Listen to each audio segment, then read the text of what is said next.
Right now, the sequester is looming. The president says the cuts will be, his words, brutal. We're going to outline what this really means for you at home. And next, how did Atlantic City go from glitz to grungy in the space of just a few decades? The Revel, it was regarded as AC's last best hope, and now even they are bankrupt. We're going to take a look back in the hopes of helping AC move forward. And later, we're going to take you live to spring training with all the cold and the snow and everything else. I'll give you a little sunshine here. Our reporters on the ground, they're going to have the scoop from inside the Mets clubhouse. You feel any different, though, about baseball this year with all the PD scandals seemingly one on top of the other? Good evening, everybody, and welcome to RFL. I'm Richard French, and thanks so much for joining us this Wednesday evening, February 20th. Now, you know, I get the feeling out there that the sequester was like the fiscal cliff, and before that, the government shutdown. Just a lot of white noise out of Washington. I wish that were the case. The clock is ticking here, and we are just days till $85 billion in federal spending cuts go into effect. But Congress, they're in recess this week. So despite the fact that you say, hey, it's only February 20th, Rich, we got more than a week or so here, there are really only 4 working days for Congress to get a deal done to avoid the sequester. Well, today, the Pentagon said if, in fact, the sequester happens, the vast majority of its 800,000 civilian workers would have to be furloughed. Military personnel, they'd be exempted, but Pentagon officials warned that the impact could still be drastic. The associated furloughs will impact our warfighters, our veterans, and our family members in untold ways. Now, in addition to cuts to the Pentagon, the sequester, it is slated to cut many other domestic programs. I want to bring in Andrew Whitman right now. And Andrew, what we're going to try and do tonight, and we told everybody, even literally give it the definition to sequestration and what it was, but now we're trying to put a human face on it, because I think understandably, people have said, I've heard boy who cried wolf before here. I don't buy that the doom and gloom is actually going to happen here. They'll work out some deal in the 11th hour. But let's try and tell people what this thing would look like if it went into place. Don't forget, in the boy who cried wolf story, the wolf actually showed up, Rich. If Congress doesn't act by March 1st, that $85 billion in spending cuts goes into effect, and the consequences could be far-reaching. Yesterday, the president brought firefighters and cops to the White House to warn that emergency workers will be among the first to go if those across-the-board spending cuts are allowed to happen. Unfortunately, Congress didn't compromise. They haven't come together and done their jobs. And so as a consequence, we've got these automatic, brutal spending cuts that are poised to happen next Friday. Now, if Congress allows this meat cleaver approach to take place, it will jeopardize our military readiness. It will eviscerate job-creating investments in education and energy and medical research. Emergency responders, like the ones who are here today, their ability to help communities respond to and recover from disasters will be degraded. And we now face cuts of $85 billion in one fell swoop. That's less than 3% of the budget, but the White House says virtually everybody will be hurt, and we'll see long lines at the airport as TSA agents are furloughed. 1,000 FBI and other law enforcement agents forced off the job, and 70,000 preschoolers dropped from the Head Start program. According to the Bipartisan Policy Center, the sequester could cost the economy more than 1 million jobs in 2013 and 14, and the GDP of the country will suffer as well. Here are just a few other concrete examples of how the sequester could impact you at home. Cuts to mental health services. You know, the whole debate about gun control also became a debate about mental health. Well, with the sequester, up to 373,000 seriously mentally ill people could go untreated. Certainly a danger for them as well as the communities they live in. You like your food to be fresh and free of contaminants? That could be in danger. If the sequester hits, up to 2,000 fewer food inspections could occur, creating a greater risk for the spread of foodborne illnesses. And what about small businesses? Every politician says they love small businesses. They're the engine of the economy, but the sequester leaves them in the cold as well. It would reduce loan guarantees to small businesses by up to $900 million. Not good for small businesses that want to expand and hire more workers. Take a look at the job losses the sequester is expected to bring just to our region alone. And Rich, they top more than 100,000 jobs in the tri-state area. All right, Andrew, thank you very much. And let's bring in our panel right now. In addition to Andrew, we're joined by Richard Brodsky, former New York Assemblyman, senior fellow at Demos and professor at NYU. Dominic Carter-Courts, our political journalist and author. Ed Cox joins us. He's the chairman of the New York State Republican Party. Dominic, from what I saw of the president yesterday, and he did 8 interviews, not with network media, it was local media today. He seems pretty clear he's taking the approach of trying to shame the other side because he doesn't think he'll be able to broker a deal unless there's pressure here from the public. That's basically what he's going to try and do with the time that's left, don't you think? And, one has to wonder if that's a good strategy. It's worked in the past, in the immediate past for this president. But this time, I just don't know. And I think it's just horrible for the American people, Richard. We go through this dance. As Andrew was doing his piece, I'm like, Andrew does this piece every 2 months now. Just change a few of the facts, and it's the same piece. And, we've been saying that this is going to impact over a year, but try telling that to a family where the furloughs start immediately, and you're going to lose a day's pay, and over the course of a year, that's 20% of your salary. It's horrible. There's got to be a better way. And I know the chairman will give us a different story, but I really believe the blame is going to fall on the Republicans. Well, I'll get to the politics in a second, because certainly it takes 2 to tango. Both the president signed this as well as Congress. But Richard, your concern in not too long from now, if this goes into effect, is it, 5% cut? It's a 5% cut. It's not 50%. It's real, and as Andrew articulated, there's real consequences.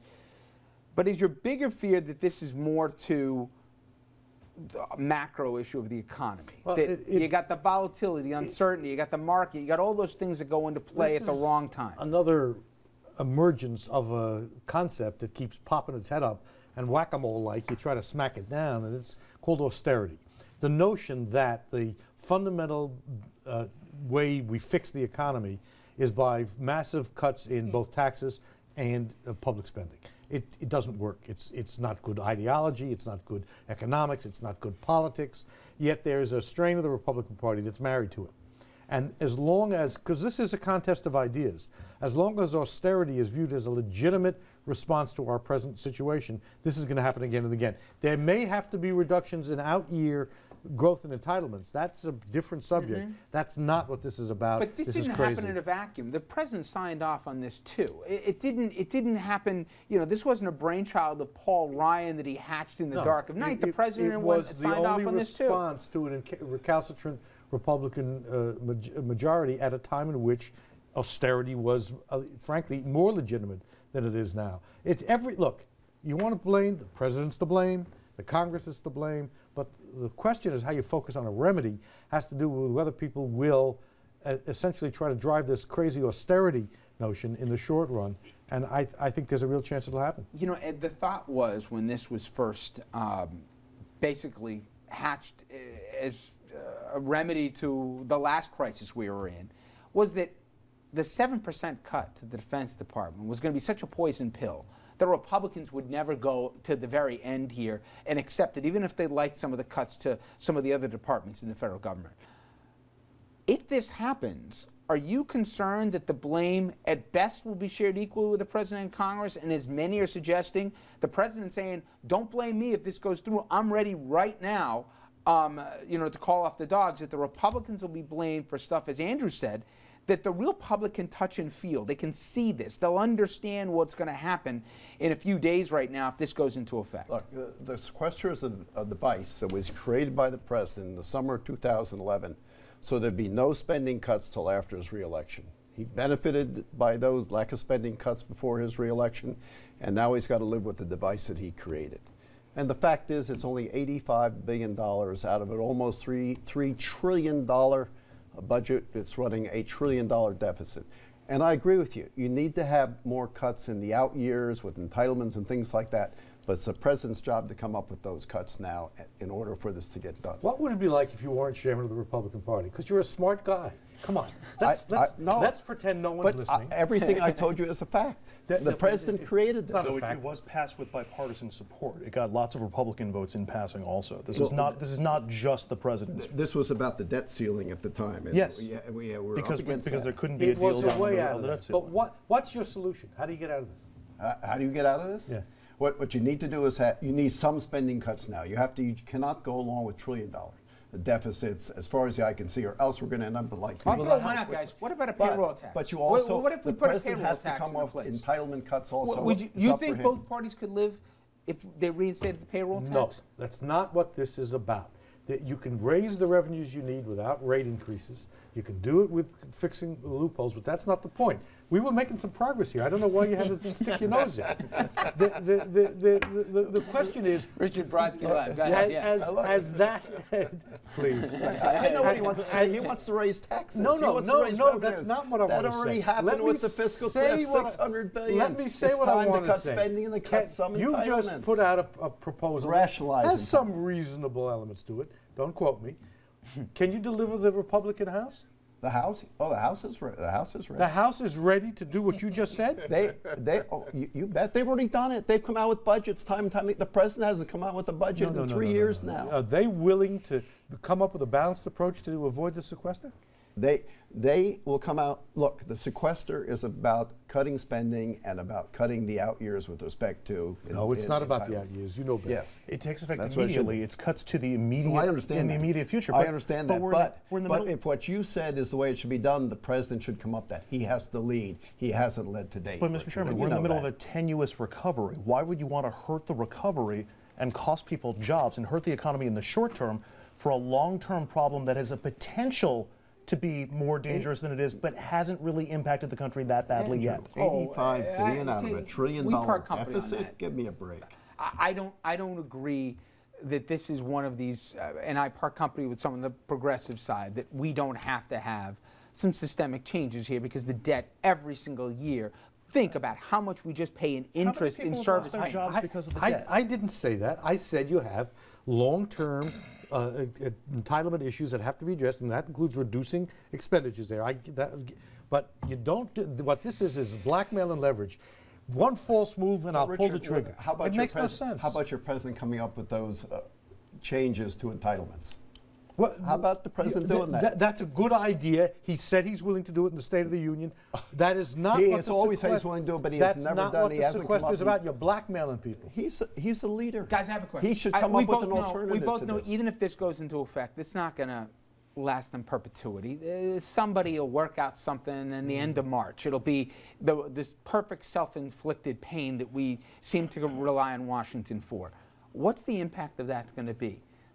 20 days of agita, or do you think it makes a material impact here? It will and have it hurts programmatic impact on real people, and it will shake confidence in the ability of the United States to govern itself, which will be reflected in things like markets and interest rates. And Richard, maybe I can direct my question to you.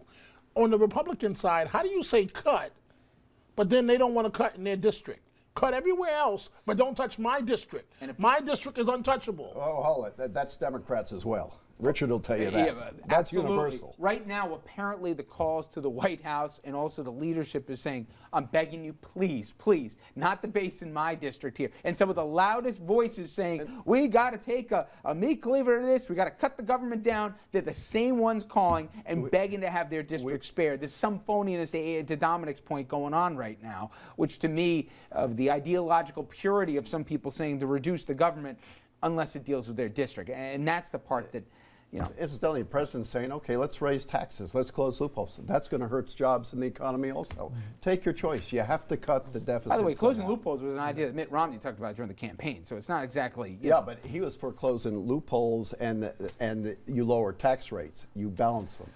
All right. We agree to disagree this segment. As usual, we're off to a flying start. We keep the conversation going online. Go to Facebook and Twitter, sound off.